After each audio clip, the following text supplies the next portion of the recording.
Boa noite, queridos irmãos. Vamos dar início à nossa prece de abertura do nosso evangelho de hoje.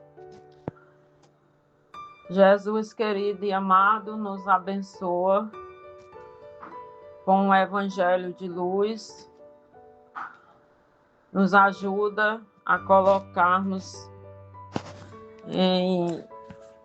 em dias os nossos trabalhos no bem. Nos ajuda, Senhor, a sermos mais amigos e amáveis dos nossos irmãos carentes e sofredores. Nos dá força e coragem para fazer o que podemos fazer e tentar fazer o que não podemos. Ser conosco, Senhor, no nosso dia a dia. E nos ajuda, Jesus, a perseverar no Teu Evangelho de amor e luz.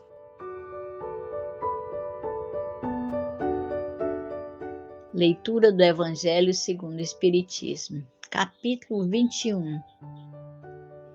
Haverá falsos cristos e falsos profetas. Item 9. Caracteres do verdadeiro profeta. Parágrafos 4 ao 6. Uma outra consideração é que a maioria dos verdadeiros missionários de Deus ignoram-se a si mesmos. Eles cumprem aquilo para o que foram chamados pela força do seu gênio, secundados pela força oculta, o que inspira e os dirige como seu desconhecimento, mas sem propósito premeditado. Numa palavra, os verdadeiros profetas se revelam por seus atos, são adivinhados, enquanto que os falsos profetas se colocam eles mesmos como os enviados de Deus. O primeiro é humilde e modesto. O segundo é orgulhoso e cheio de si mesmo. Fala alto e, como todos os mentirosos, parece sempre temer não ser acreditado. Tem-se visto esses impostores se apresentarem como os apóstolos do Cristo, outros pelos próprios Cristo, e o que envergonha a humanidade é que tem encontrado pessoas bastante crédulas para dar fé a semelhantes torpezas. Uma consideração bem simples, entretanto, deveria abrir os olhos do mais cego. É que se o Cristo se reencarnasse na Terra, viria com todo o seu poder e todas as suas virtudes, a menos que se admitisse o que seria absurdo que tivesse degenerado. Ora, da mesma forma que se tirardes a Deus um só dos seus atributos, não tereis mais Deus se tirardes uma só das virtudes do Cristo. Não tereis mais o Cristo. Aqueles que se apresentam como Cristo têm todas as suas virtudes? Aí está a questão. Olhai, perscrutai seus pensamentos e os seus atos, e reconhecereis que lhes faltam, além de tudo, as qualidades distintivas do Cristo, a humanidade e a caridade, ao passo que tem o que ele não tinha, a cupidez e o orgulho.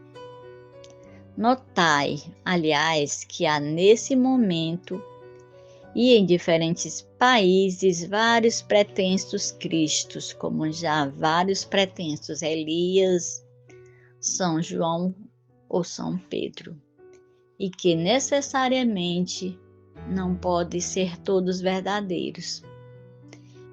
Tende por certo porque são pessoas que exploram a credulidade e acham cômodo viver às expensas daquele que os escuta.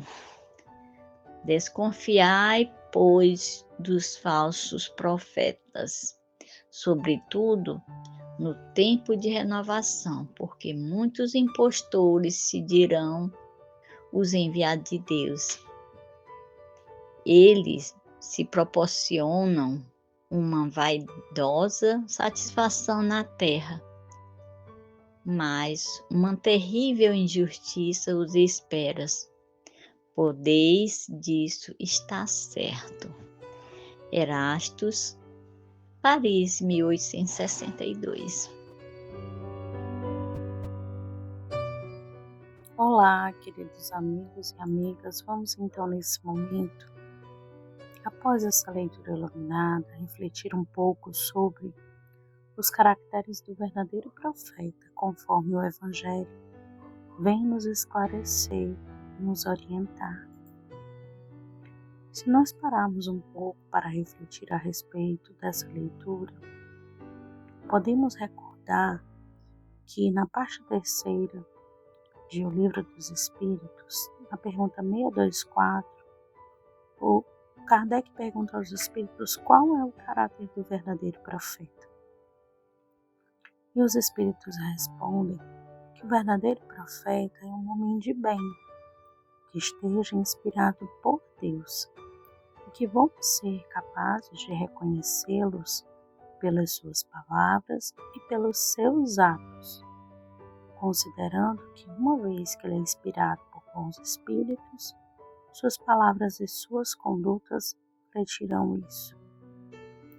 Deus confia a alguns espíritos que já se encontram em condições, espíritos mais iluminados, algumas missões essas de levar à humanidade um pouco mais de esclarecimento, de entendimento.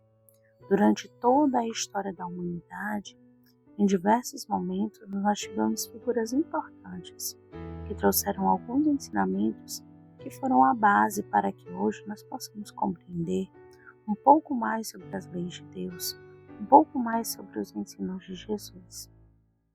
Mas é importante, meus irmãos, lembrar que, do mesmo modo em que haverão profetas que nos trarão esses esclarecimentos, nós devemos recordar que os Espíritos nos orientam de que o tipo mais perfeito, oferecido para nós homens, para nos servir de modelo e guia, é Jesus. Então, para todos nós que aqui nos encontramos, Jesus constitui o tipo de perfeição moral que podemos aspirar na Terra. Deus nos ofereceu Jesus como o mais perfeito modelo, e a doutrina espírita nos esclarece seus ensinos e nos mostra que esses ensinos trazidos por Jesus são a expressão mais pura da lei divina. Porque, sendo ele o modelo ou o espírito mais evoluído, mais perfeito que a Terra já viu, o Espírito de Deus o animava. Então, se vocês puderem depois dar uma olhadinha na questão 625, que esclarece essa figura de Jesus, para nós a sua representatividade, nós vamos conseguir, comparando a postura de qualquer pessoa que seja, a postura de Jesus, perceber se trata-se realmente de um verdadeiro profeta, ou se não, se tem a intenção apenas de dominar a massa e de nevoar os nossos pensamentos.